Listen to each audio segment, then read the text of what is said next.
धर्मपुर एक अनोखा राज्य था जहाँ की पहचान सिर्फ एक नहीं बल्कि दो राजाओं से थी। ये परंपरा यहाँ पीढ़ियों से चली आ रही थी। महाराजा ध्रुवदेव और महाराजा विक्रांत दोनों ही अपनी प्रजा के प्रिय थे। वे अपनी जनता की हर समस्या का समाधान करते, उनके लिए दिन रात एक कर देते। प्रजा खुश थी, पर राजाओं के दिलों में एक दूसरे के लिए हमेशा कड़वाहट भरी रहती थी।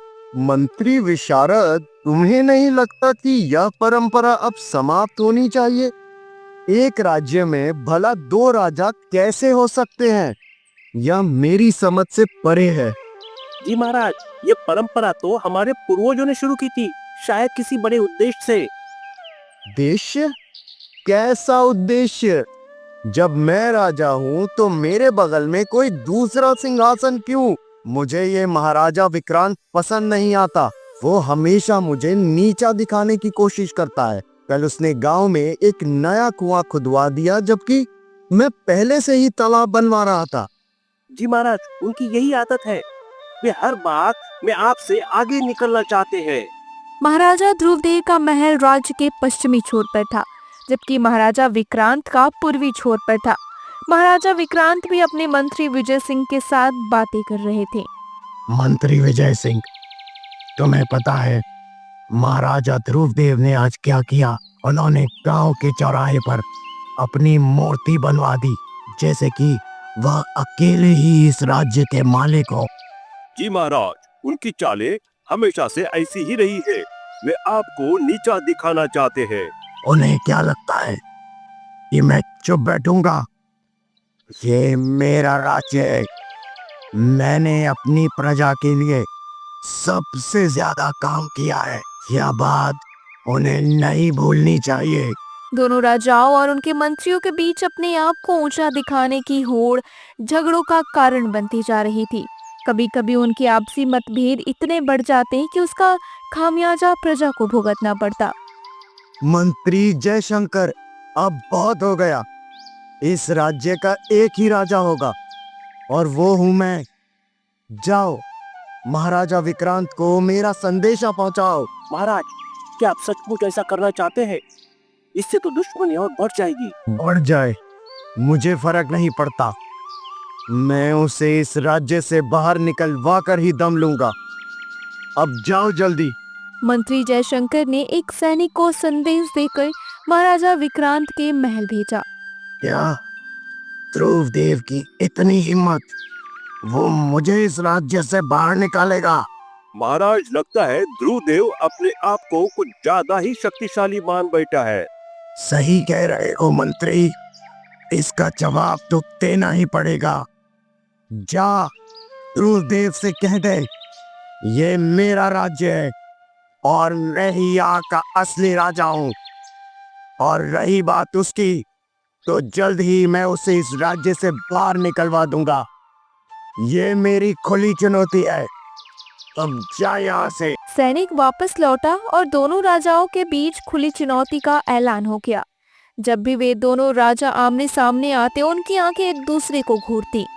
कुछ लोग दूसरों की मेहनत पर राज करना चाहते हैं और कुछ लोग अपनी ही प्रजा को धोखा देते हैं। उनके मंत्री भी पीछे नहीं रहते थे। तुम्हारे राजा में तो बिल्कुल भी विनम्रता नहीं है और तुम्हारे राजा को अपनी असली जगह का अंदाजा नहीं। दोनों राजाओं की दुश्मनी अब बहुत बढ़ चुकी थी। गांव वालों ने समस्या का समाधान ढूंढने के लिए एक बड़ी पंचायत बुलाई, लेकिन पंचायत तभी किसी नतीजे पर नहीं पहुंच पाई। दोनों राजा गांव में एक दूसरे के खिलाफ जहर उगलते रहे, जिससे प्रजा और भी परेशान हो गई। उनकी दुश्मनी अब एक दूसरे का खून बहाने तक पहुंच चुकी थी। एक रात महाराजा ध्रुवदेव चुपके से जंगल में गए। कालिया, मुझे तुमसे एक काम है। राजा साहब, हमसे काम? जरूर कोई बड़ा काम होगा। बोलिए, क्या करना है? तुम्हें महाराजा विक्रांत को खत्म करना होगा। हमें बदले में क्या मिलेगा राजा साहब? सोने के सिक्के बहुत सारे। बस काम पूरा होना चाहिए।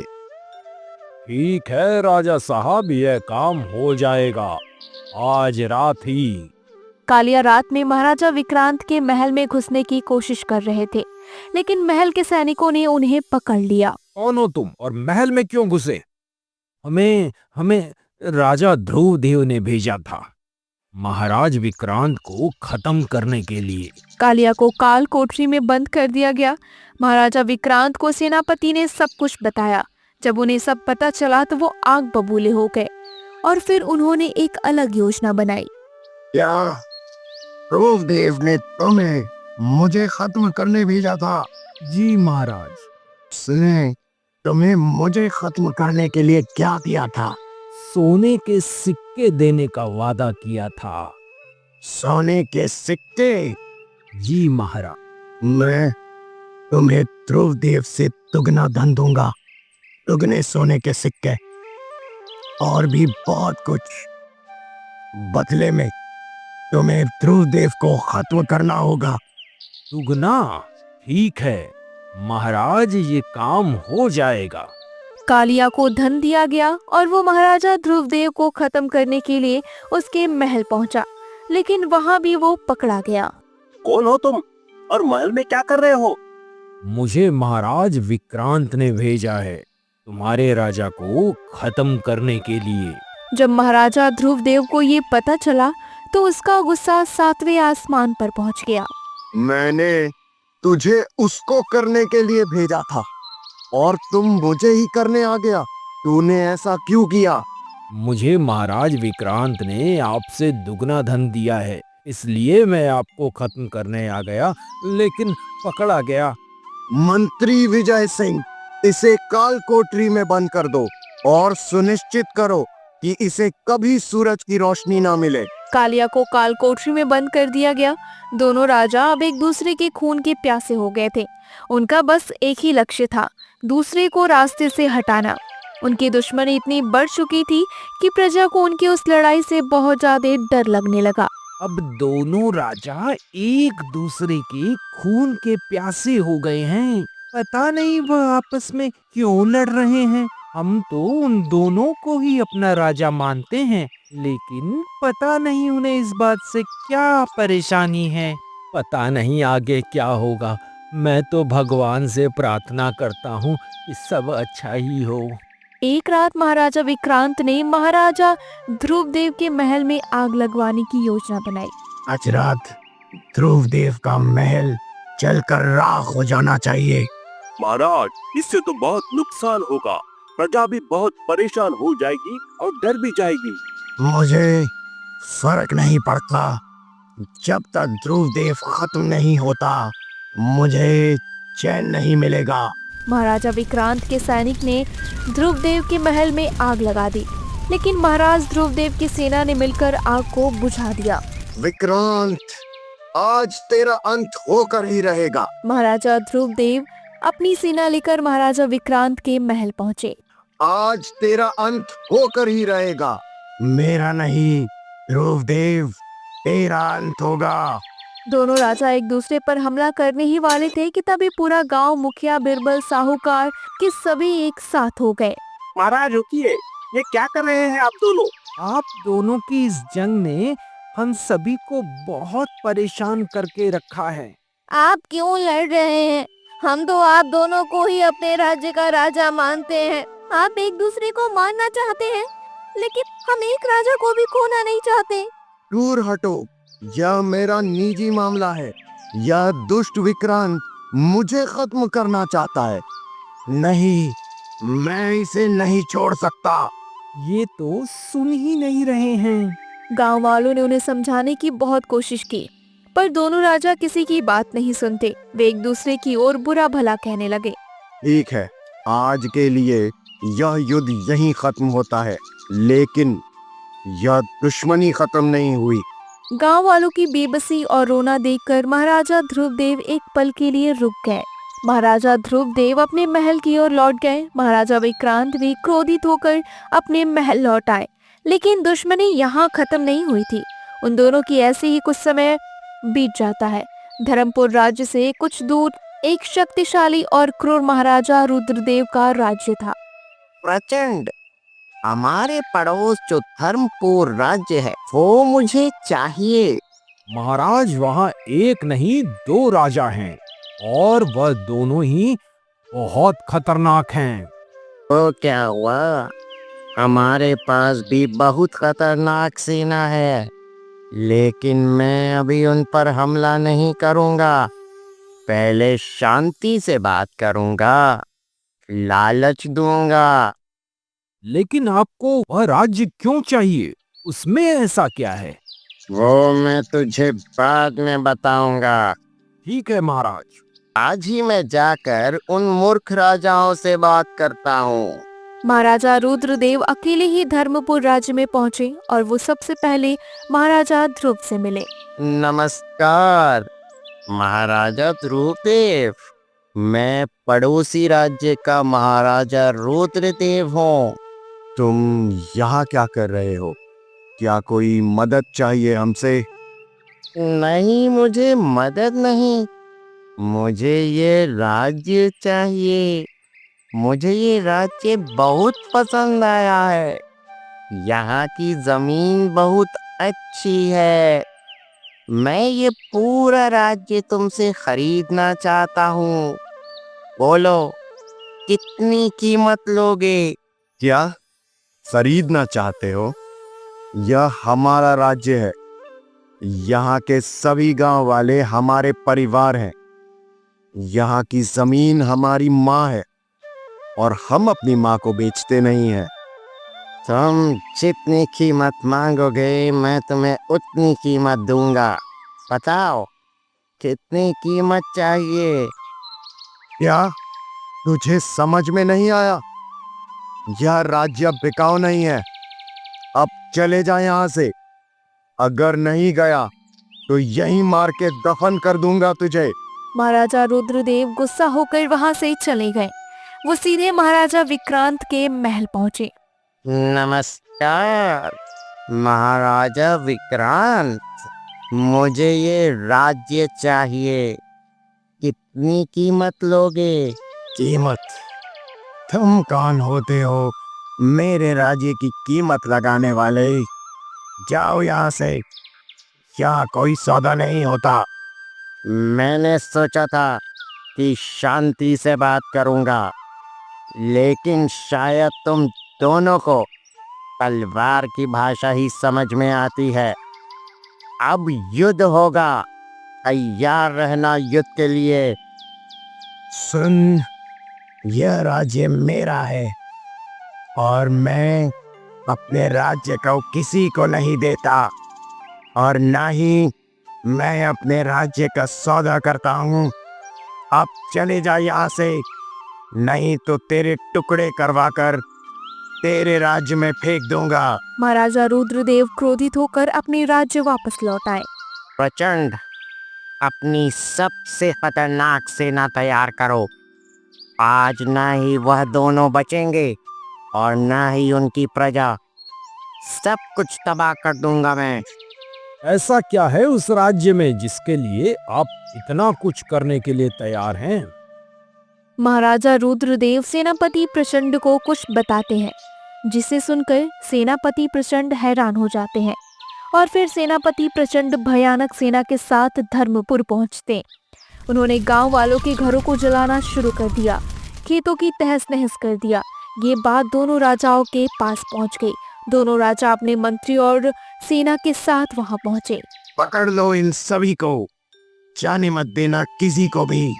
महाराज विक्रांत की सेना सेनापति प्रचंड और बाकी सैनिकों को घेर लेती है। कौन हो तुम? हमारे राज्य पर हमला क्यों किया? मैं हूँ प्रचंड, महाराजा रुद्रदेव का सेनापति। उन्हीं के आदेश पर हम यहाँ आए हैं। महाराज रुद्रदेव? वही जो हमारे राज्य को खरीदना चाहता था?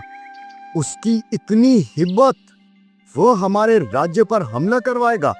हमारे राज्य में ऐसी क्या चीज है जिसके लिए वो हमसे युद्ध करने के लिए तैयार है? मुझे कुछ नहीं पता, बस यही पता है कि उन्हें यह राज्य हर हालत में चाहिए। अगर उसके लिए खून भी बहाना पड़ता है तो वह खून भी बहा सकते हैं। झूठ मत बोल। अगर सच बोलोगे तो तुझे छोड़ देंगे, नहीं तो यहीं पर तेरे टुकड़े टुकड़े कर देंगे। जल्दी बोल। इस राज्य में राजाओं का बहुत सारा खजाना गड़ा हुआ है और उस खजाने के बारे में हमारे राजा को पता चल गया है, इसलिए वह उस खजाने को लूटना चाहते हैं। दोनों राजा एक दूसरे की ओर देखते हैं। उनकी आंखों में गुस्सा था, पर अब एक दूसरे के प्रति नहीं बल्कि उस बाहरी दुश्मन के प्रति।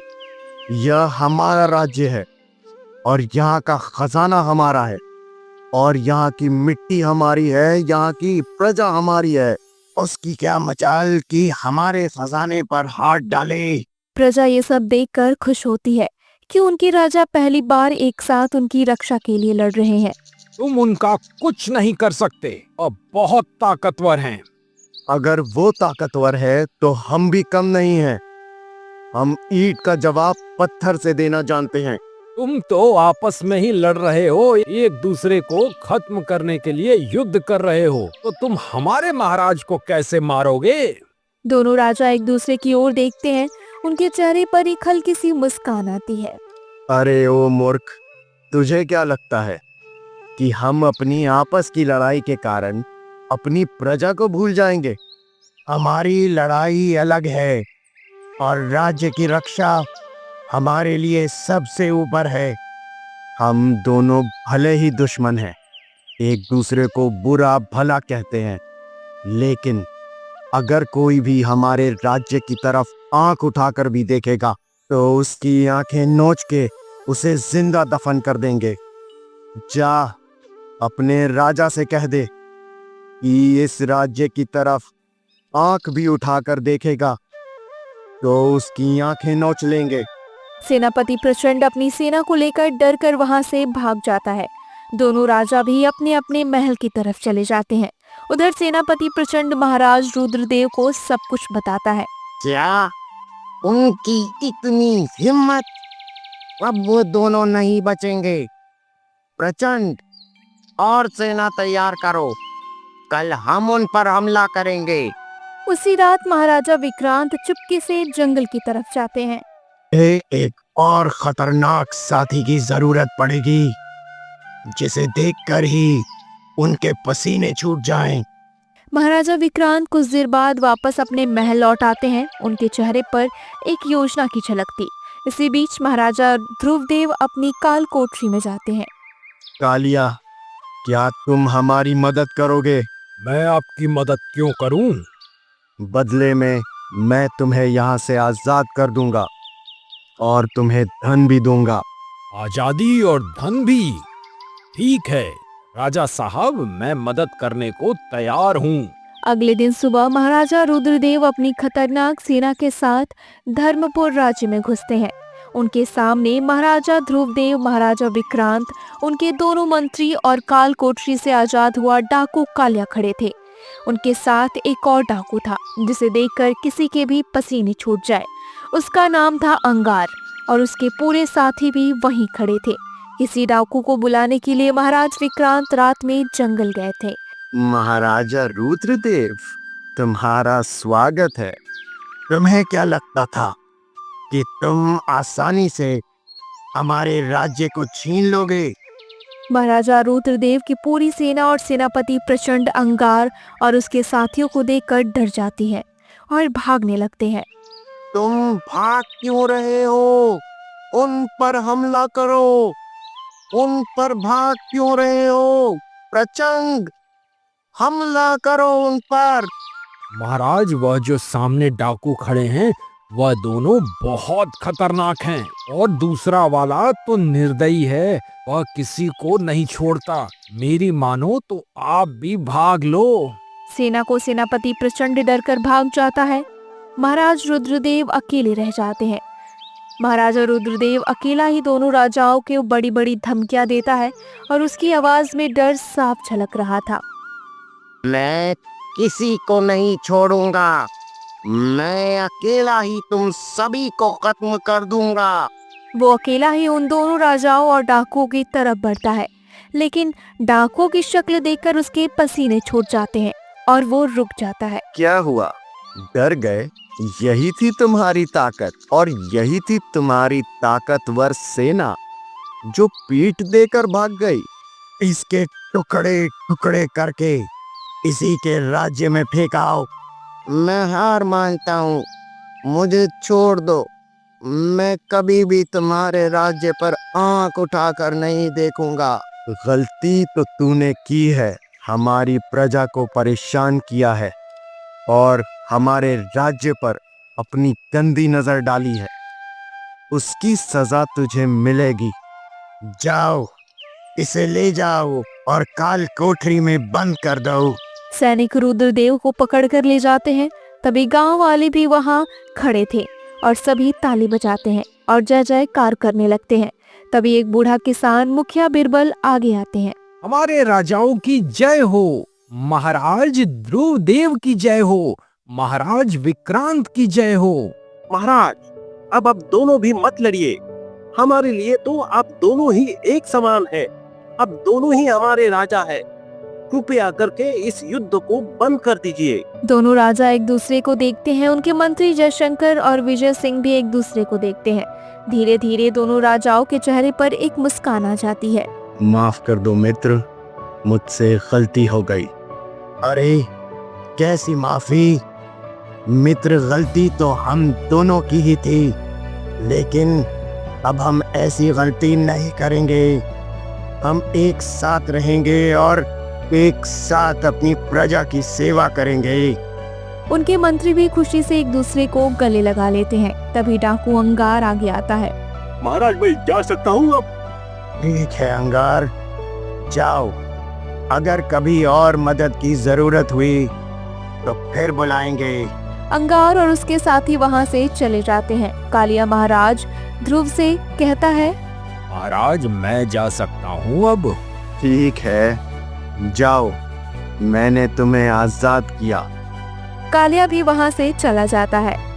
मित्र, उस खजाने का क्या करना है जो हमारे राज्य में कहीं छिपा हुआ है? उसे भी ढूंढ लेंगे और अपनी प्रजा के हित के लिए इस्तेमाल करेंगे। फिर दोनों राजा एक साथ हो जाते हैं और दोनों एक साथ मिलकर अपनी प्रजा की देखभाल करते हैं।